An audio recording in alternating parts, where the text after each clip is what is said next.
amazing. That was amazing. It's so lovely to hear the other charities as well. Mike, that was great too, and really good to see you.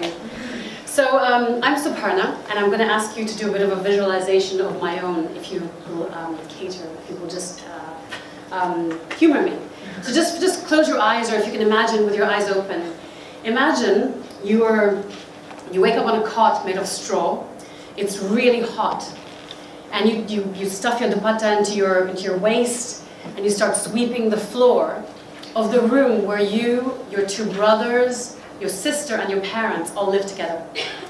And then you go outside and you sweep the porch, you milk the cow, you run out to get wood to create the fire to prepare the meals for the day. And you're doing this to help your mother serve your father and your two brothers. You're 8 years old. And your father, who habitually drunk, beats your mother up, with a belt or a stick, whatever he can get his hands on. This was the life that Reena lived until she got into Pardadi, the school for girls in northern India, in the state of Uttar Pradesh, UP we call it. And that's where the Taj Mahal is, in case you can place it now, right in the north. And now, each day that Reena goes to school, she's paid a sum of 10 rupees, which is about 11 pence, into a fund that nobody has access to, neither she doesn't have access to it either, until she graduates from 10th or 12th grade. Then she has a sum of about 400 or 500 pounds. That's all her own. And she can start a business. She can make sure that her own family is taken care of and the kids are educated. If Reena had stayed out of school, she would have been married at the age of 11. And she would have suffered countless health issues giving birth at such a young age, which happens all the time. Instead, what Reena receives now is free health care for herself and her family. We've got top-of-the-range facilities within the school that we've been very grateful to have received. She gets to learn about health and hygiene. We actually have showers outside, so the girls, when they get into the school, they learn how to clean themselves, about hygiene. They have toothbrushes. It's quite amazing to see that. They receive 3 cooked meals a day. You can see over here, they're all eating together. Reena wants to be a doctor. Actually, sometimes she wants to be a police officer. She hasn't quite decided yet. She's going to graduate top of her class and probably top of the state, because the education standards of the government schools are pretty poor. And Pardadi have very, very good academic results every single year. We can see this day in and day out. We are at school 365 days of the year. The girls love it. They have a lot of fun. They dance, they play sports. When Reena graduates, we will help her get a loan if she wants to go into further education.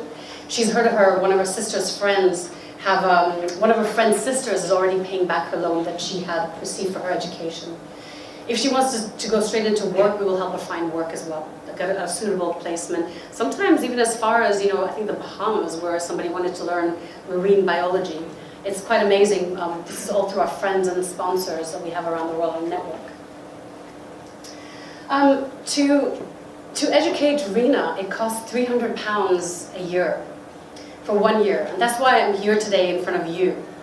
There are 44,000 families that live below the poverty line.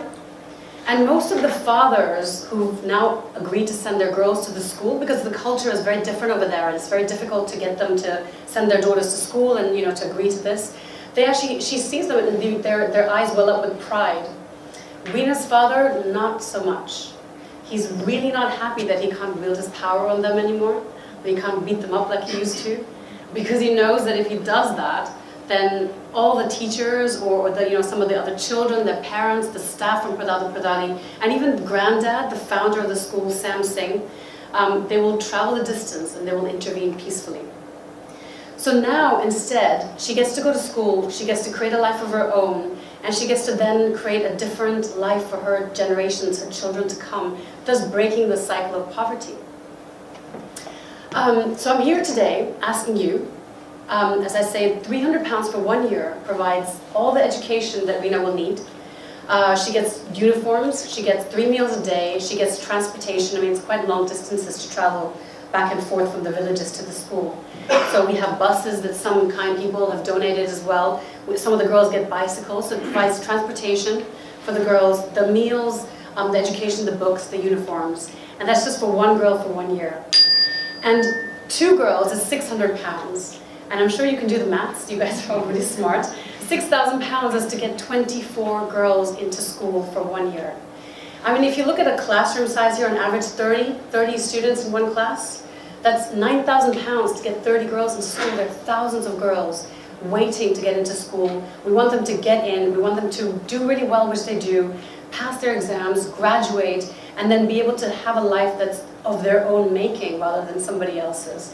So I want to leave you with this image. This is me at the school at Holy one time. That's my friend Aarti. She's now graduated. I saw her every time I went there. She's now studying biotechnology at a university in the state, and I'm so proud of her. She won the Governor's Award. She sent me this picture on Facebook. She always says every day, "Hi ma'am, how are you?" On Facebook now. And she won this because it was, I think she had to pass a verbal, a physical, and a written exam, and she did really, really well, so she got this award. And this is our lovely, wonderful, kind sponsor, Sanjay, who you'll hear from in a little while. Thank you, Sanjay. This was also us just before we were smothered in really beautiful colors. This is the Festival of Colors out at the school where Jan was there with us as well. It was an amazing trip. So again, thank you very much. I'm asking you for help to help us get these girls in school. Let's get all men and women, boys and girls, together to do this. Thank you.